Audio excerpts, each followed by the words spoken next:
Olá, eu sou Celso José da Silva, engenheiro agrônomo da Copercitros, trabalho no Departamento de Tecnologia Agrícola e minha função hoje na Copercitros é consultor especialista em citros, fico sediado em Limeira.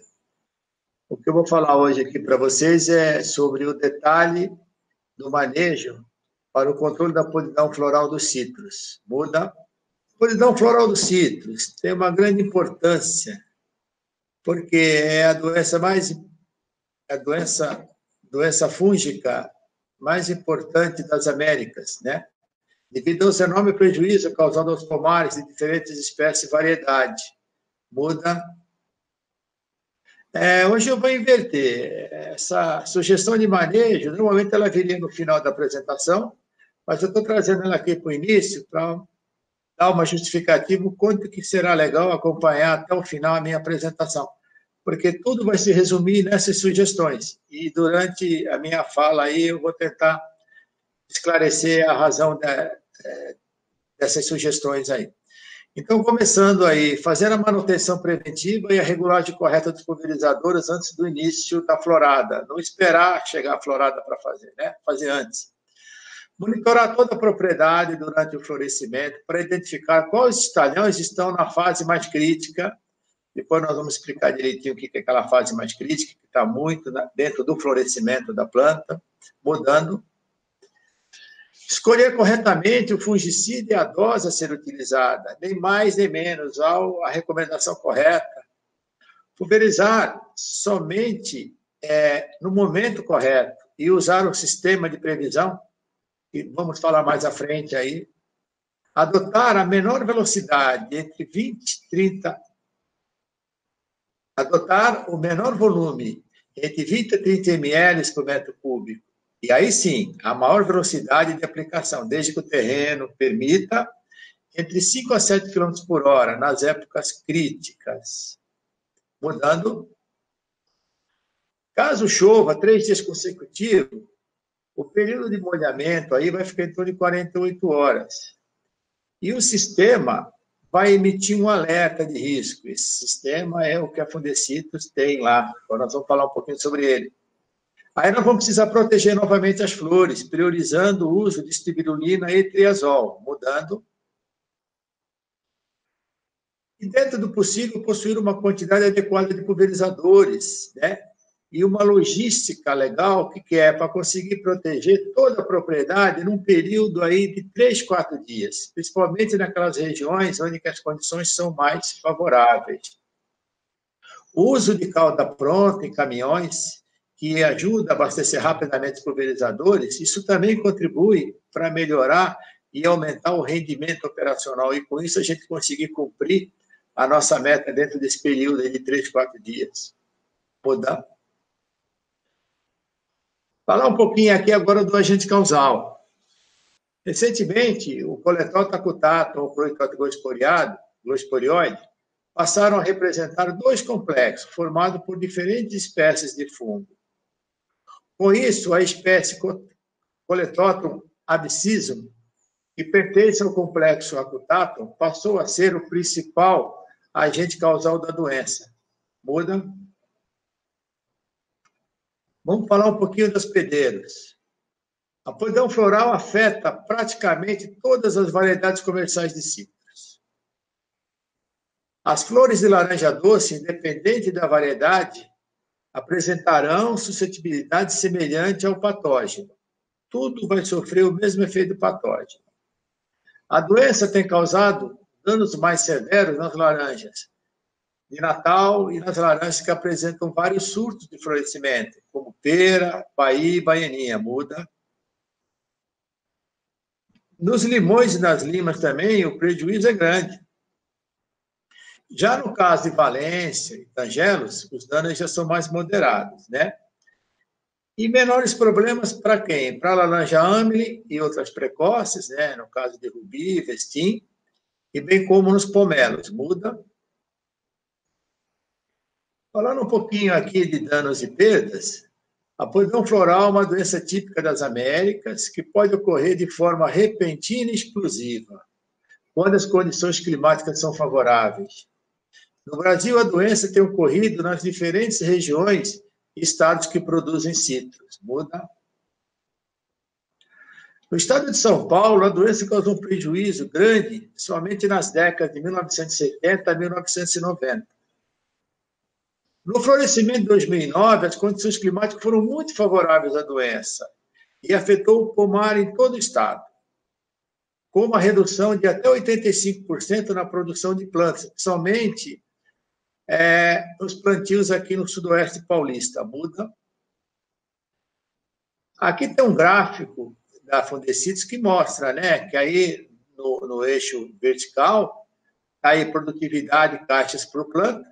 Vocês podem ver que em 2009 tem umas nuvens em cima aí, está justificando que houve as condições climáticas, e vocês podem perceber que, em vez de 3,3, baixou para 1,4 caixas colhida por planta. Muda.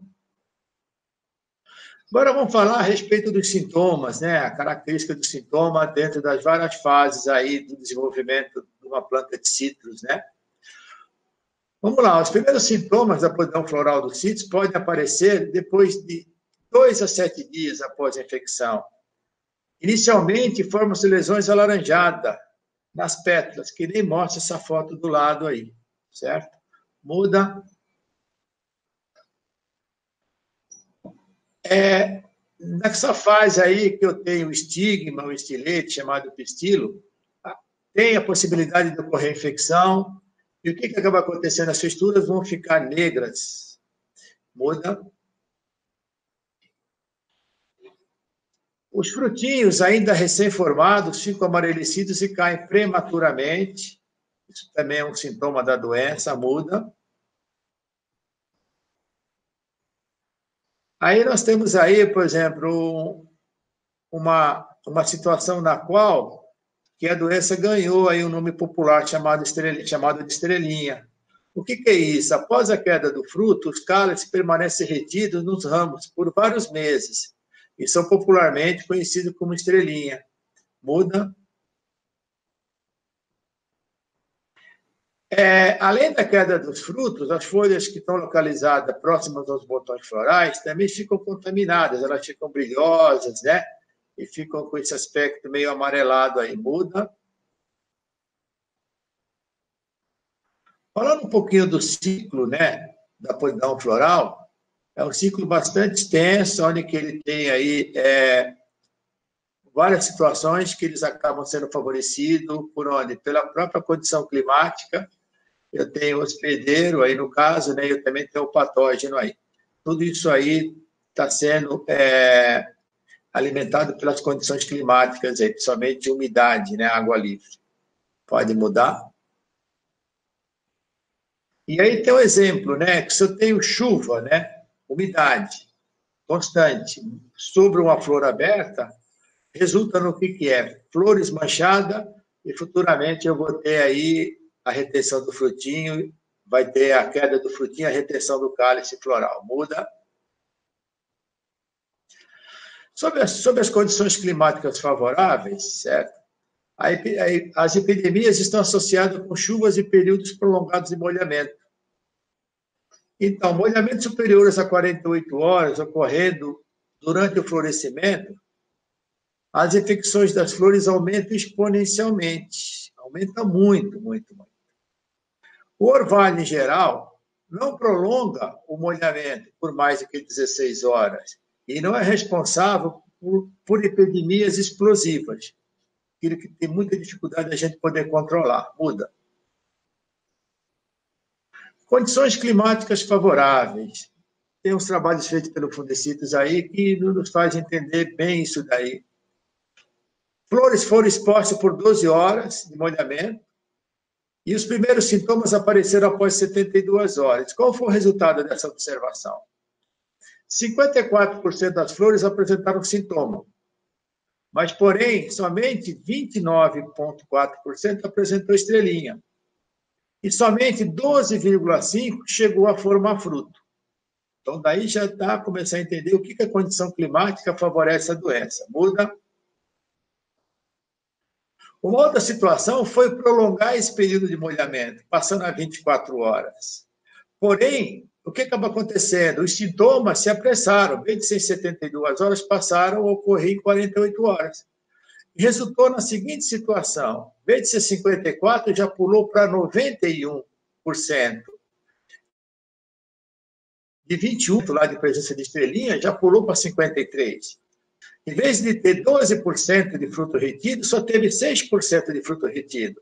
Aí mostra, quanto mais o período de molhamento sobre as condições de florescimento, maior é a infecção da doença. Muda?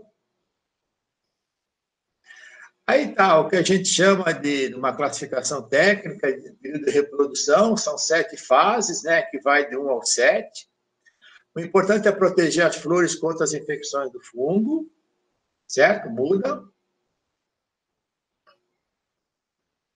Aqui nós temos o período crítico de infecção.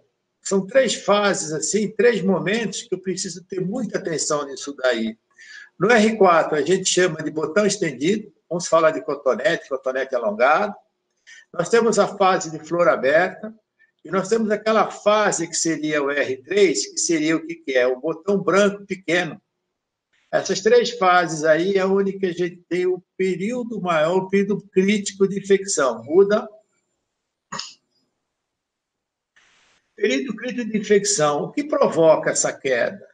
Essa queda é provocada o que é? Porque os sintomas induzem a planta, né, a produzir hormônios. Quais são esses hormônios? Ácido olacético, etileno e ácido abscísico, que acabam provocando a queda do frutinho. Muda. Dentro do período crítico de infecção, uma relação aí entre queda fisiológica e produção floral. Sabe-se o que é que a literatura cita, que uma planta de sítio chega a produzir 100 mil flores. Mas também tem indicativo aí que somente menos de 1% que vinga. 1% disso daí daria 1000 flores. Quando que ocorre a queda fisiológica? A queda fisiológica que é uma condição natural que a planta derruba, né? Despreza o chumbinho. A primeira ocorre que é entre a 3ª e a 4ª semana após a queda de pétala. Ainda tem uma segunda, que só ocorre o que é, tecnicamente, entre 60 a 90 dias após a queda de pétala. Muda. Como é que são os sintomas que ocorrem quando o botão está aberto? Né? No pistilo, o que é? Provoca aquelas lesões negras ou marrom escura, né? Que aí, no caso, é o estigma e o estilete.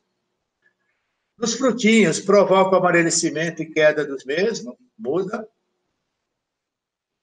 Os sintomas ainda ocorrem com retenção do cálice floral, que a gente chama lá de estrelinha, podendo permanecer na planta até 18 meses. Muda.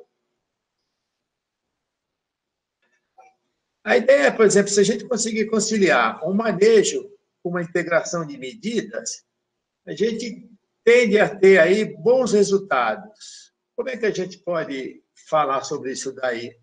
A vistoria constante no pomar, isso dá para a gente uma ideia de como o pomar está, a sanidade do pomar. Hoje, muita atenção aí nos sites meteorológicos, tem dado aí bons resultados para a gente. Saber como é que está a condição operacional para a pulverização, se houve tempo de fazer a manutenção, os equipamentos estão regulados, se precisar for para rodar, não tem aquele problema, está faltando isso. Não, está em dia, está legal. Outra.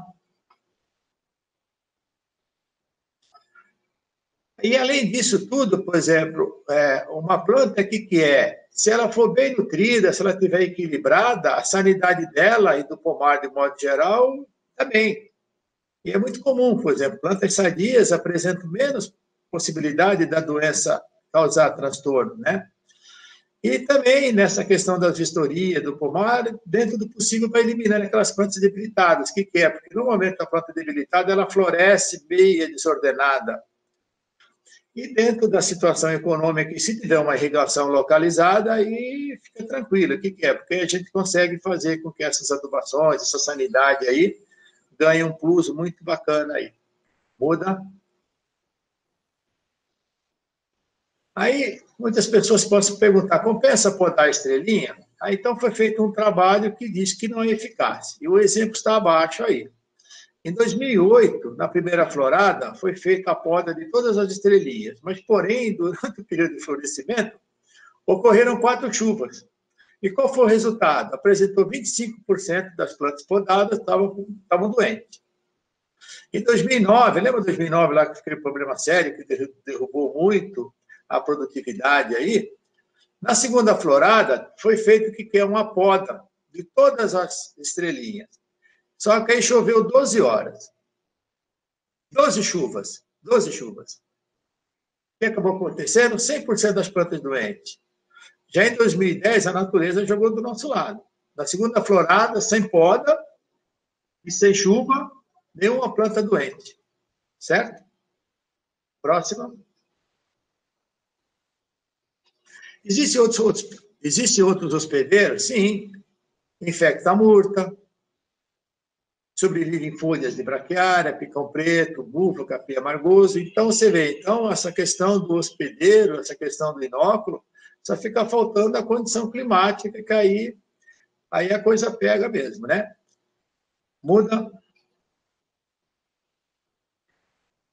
Também seria muito bom definir prioridades. O que quer dizer isso? Olhar para dentro do talhão, dentro da propriedade, e verificar quais são as variedades que está plantada, né? Pera-Rio, Natal, Valência, Omni. O que é? Porque a gente sabe que no caso da Natal e da Pera-Rio, elas têm maior possibilidade de sofrer o impacto da doença.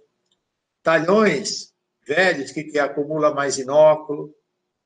E os estágios de florescimento, né? De botão expandido a flor aberta lá, a gente ter cuidado quais são os talhões que estão nessa situação, se caso precisa a gente saber aonde estão para a gente poder conseguir socorrê-los, né? Pulverizar com a devida antecedência aí. Muda.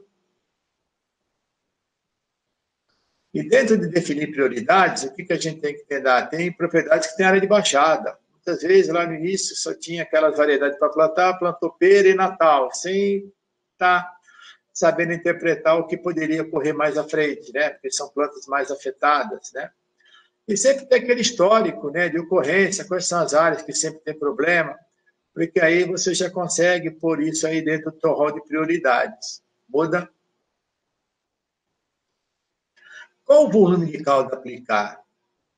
As aplicações são realizadas com o volume de calda variável. Por que variável? Dependendo do volume de copo.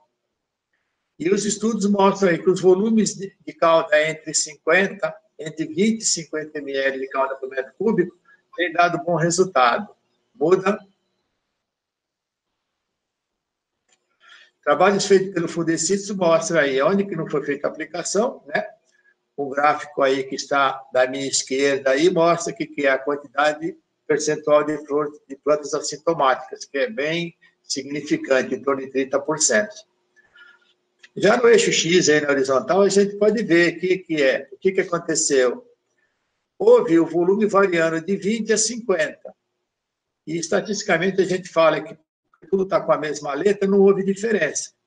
Né? Até, então, por isso que tem lá aquela situação que se eu trabalhar com volume de 20 a 50, eu estaria aí aplicando um bom volume de calda aí. Muda. E a questão, qual a velocidade a adotar, né?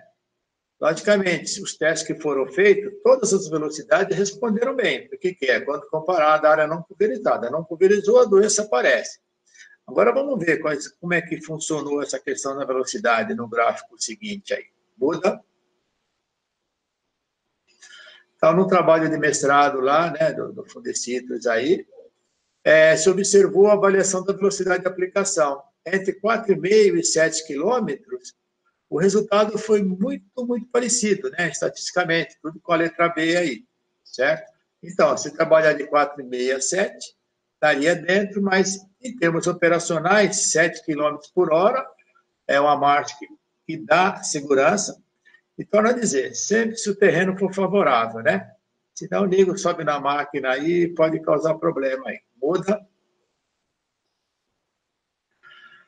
Agora vamos falar um pouquinho aí de fungicidas e adjuvantes, né? Sabe-se o que é? Que a mistura formulada de triazol e espirulina são as mais eficientes no controle da doença. O controle químico deve ser feito com critério, Por que isso daí? Porque a gente possa ter problema, evitar problema de resistência, né? Aos poucos fungicidas que a gente tem para trabalhar e produto registrado na Protecitrus, muda. E o uso das estribilulina ou triazóis, né, no controle, certo? Pode acarretar a seleção de fungos resistentes a esses fungicidas. Então, você vê, então nós temos poucas opções. Então, aquela ideia do planejamento, do controle, isso é muito importante. Porém, se eu tiver condição de adicionar tanto óleo mineral como vegetal, adicionado à cauda, né? Os fungicidas, a cauda de fungicida, isso pode promover um aumento da eficiência dos fungicidas em condições muito favoráveis à doença. É todo instante, não. Vai ter uma condição favorável à doença, que possivelmente naquela época que eu tenho muito molhamento, a adição desses dois adjuvantes aí seriam bem vistas aí. Muda.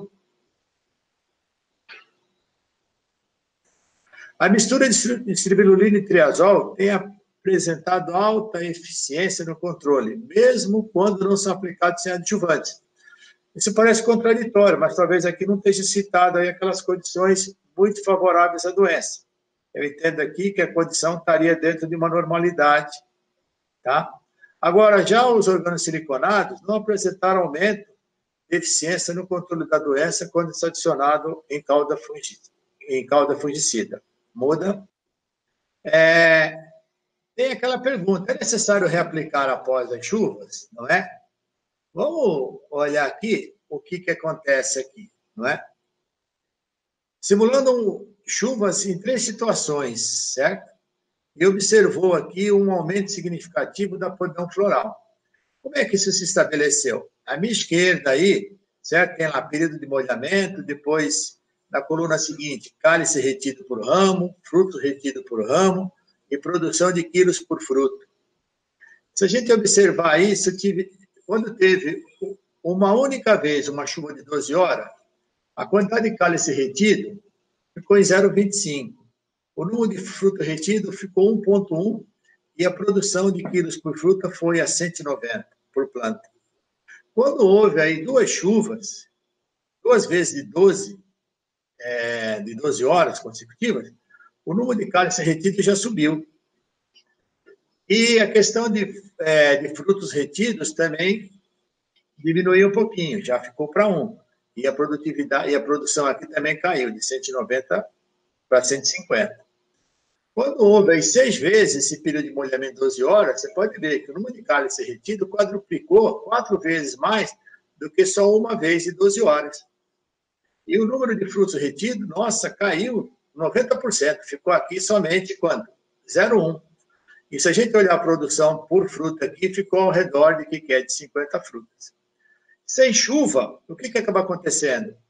Como não teve a condição, a doença não se expressou tanto. Deu 0,1 para 0,7 com 160 quilos de fruta. Muda. Uma outra observação aqui é chuva, né, em milímetros por hora. Então, fizeram uma simulação de que durante 30 minutos de chuva, após a aplicação de um fungicida chamado, o princípio ativo dele, piraclostrobina. E olha que interessante, aqui aparece o progresso de flores sintomáticas. Então, aqui estão os tratamentos sem aplicação piraclostrobina. Com 0 milímetro de chuva, não choveu nada, sem aplicação, o número de flor sintomática foi 3, com piraclostrobina foi 0,4, com chuva já subiu para 2,6, sem aplicação, o número de progresso de flor sintomática, e com piraclostrobina veio para 0,9. Quando deu 26 milímetros de chuva, pode ver o que é. Aqui, sem aplicação foi para 3,1, quanto a 1,4. Qual que é a conclusão disso? A conclusão foi que o fungicida manteve-se eficiente até 26 milímetros de chuva. Então, a gente precisa ficar atento a isso daí, porque se chover muito após a aplicação, há necessidade de se fazer um controle, novamente um controle. Muda. Vamos falar um pouquinho agora sobre o sistema de previsão, que isso aqui começa a ajudar, entrar muito naquela parte digital lá, que vai nos ajudar muito a ter sucesso. Foi desenvolvido pelo Fundecitrus em parceria com a Exalc, a USP e a Universidade da Flórida, esse sistema, né? Ele é gratuito e pode ser acessado por qualquer citricultor ou parceiro. Muda.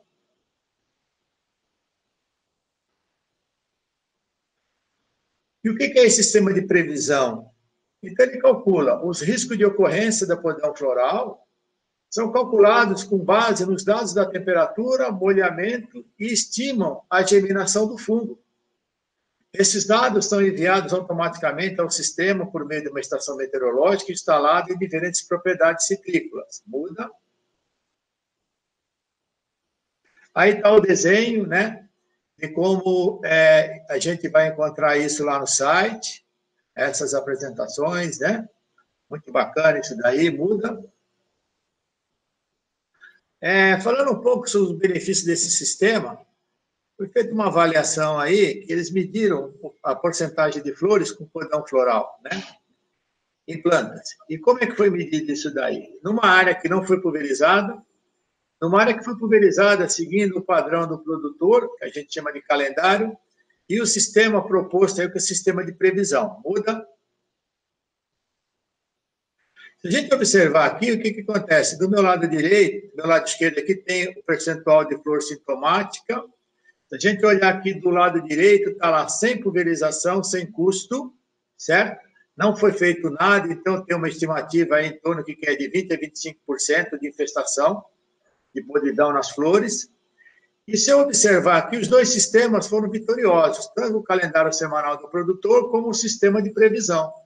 Mas o que vale resultar aqui, que no caso do sistema de previsão, ele só entrou realmente quando foi preciso, porque o sistema mostrou que tinha o problema de infecção e só se gastou 80 hectares, R$80 por hectare, ao passo que quem faz no calendário chegou a gastar 4 vezes mais.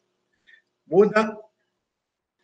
Sob o controle, nós da Copercitrus aí elaboramos essa tabela que ajuda bem o nosso time de campo aí a fazer as recomendações, fazer consulta, né?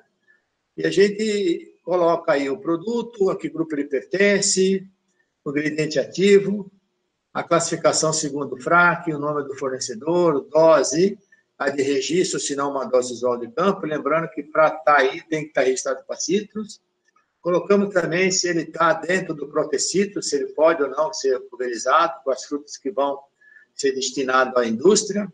Colocamos carência e uma informação do FIS-PQ. Muda. Continuando, a gente também tem uma outra planilha de controle. Muda. E tem aqui uma sugestão de manejo, né? Que também é uma outra arte feita pelo Fundecitrus aí, que isso dá uma ideia bacana. Eu tenho 3 situações. Tem o safra A, safra B e safra C, certo? E dependendo dessa situação que a gente mostra aí, como é que está o estágio florístico, né? Dentro do pomar. E se a gente sabe que vai ter, no caso da safra A, que vai ter uma chuva de 24 horas, o que é interessante proteger antes da chuva? Pulverizar antes da chuva, certo? Tá. Aí, mais à frente, aí, onde é que eu tenho lá aquela questão do cotonete alongado e a flor aberta aí, que seriam os períodos aí que me trazem maior suscetibilidade à infestação da doença. Se eu sei que vai ter essa chuva de 72 horas, eu protejo antes, correto? Deu essas 72 horas, após a chuva, dentro daquele período de 3, 4 dias, eu tenho que voltar a fazer uma outra aplicação para proteger de novo isso daí, certo? Agora, se eu for para a safra B, tranquilo, sem chuva, molhamento baixo de 12 horas a 13 horas, o risco é praticamente zero, e dentro da sugestão de manejo lá, o que vai acontecer? Vai dizer para o produtor não pulverizar. Agora, se eu pegar na safra C, eu sei que naquela fase lá do botão alongado, eu tenho um risco de 24 horas de umidade, o que ele vai fazer? Ele recomenda fazer a pulverização, pulverizar antes. Porém, não há necessidade, que nem no caso da safra A, fazer uma outra aplicação, certo? Vamos lá. Muda. Como eu inverti, né, eu comecei pelas sugestões, então acho que eu consigo aí fechar bem o que eu tentei passar, o que é, porque isso daí acaba sendo um resumo de tudo aquilo que eu tentei apresentar aí nesse tempinho aí que vocês estão me dando a satisfação de passar isso a vocês aí. Então, vou fazer uma leitura aqui só para a gente poder fixar mais o conceito. Então, vamos lá. Dentro dessas sugestões de manejo, fazer a manutenção preventiva e regulagem correta dos pulverizadores antes do início da florada, certo? Isso é tranquilo, tem condição de fazer, deixar tudo pronto, não é? Vai fazer uma festa, prepara a festa antes de chegar o convidado, né? Não vai fazer alguma coisa quando o cara já está na sala lá, aí não dá certo. Monitorar toda a propriedade durante o florescimento, para indicar quais estalhões estão naquelas fases mais críticas. Lembra que a fase crítica são aquelas fases lá dos botões florais pequenos, estão com o botão alongado e a flor aberta, muda. Escolher corretamente o fungicida e a dose a ser utilizada, nem mais nem menos. Pulverizar somente no momento correto e usar o sistema de previsão, isso foi mostrado aí anteriormente, isso funciona, certo? Adotar o menor volume de calda, que nem foi mostrado lá, de 20 a 30 ml, que dá para fazer uma boa cobertura, explorando a melhor velocidade de aplicação, desde que o terreno seja tranquilo para isso, de 6 a 7, principalmente naquelas épocas críticas lá, que a gente precisa cobrir aquela situação entre 3 e 4 dias, muda. Se chover 3 dias consecutivos, com molhamento prolongado, e o sistema de alerta acusar risco extremo, tem que proteger novamente. Isso foi mostrado lá, naquele circuito onde que apareceu lá o plano A lá de serviço, priorizando sempre o uso de espirulina mais triazol. Muda. E possuir uma quantidade adequada de pulverizadores, né, e uma logística para proteger toda a propriedade nesse período de 3, 4 dias, e principalmente naquelas condições favoráveis, né? Lembrando, condições favoráveis são aquelas 3 fases, R4, R5 e R6. E o uso de calda pronta em caminhões, né? Logicamente que as grandes propriedades têm condição de ter esse tipo de equipamento, né? Porque ele permite a gente fazer o reabastecimento dos pulverizadores e, com isso, aumentar o rendimento operacional. Muda. Aí está o time, né, que eu faço parte aí, né, os consultores Citrus, o André, que fica em Itápolis, eu fico em Limeira, e o Nilcir fica lá em Jales. Agradeço a oportunidade de estar fazendo essa releitura, dessa atualização desses conceitos, né, que eu acho muito importante em relação a uma doença que, se aproveitando das condições climáticas, elas causam aí um grande perda, uma grande perda de renda ao produtor, né? E sabendo que hoje a gente pode contar aí com o auxílio dessas ferramentas digitais aí, que elas podem fazer aí fazer um grande benefício e um grande sucesso a todos aí. Obrigado.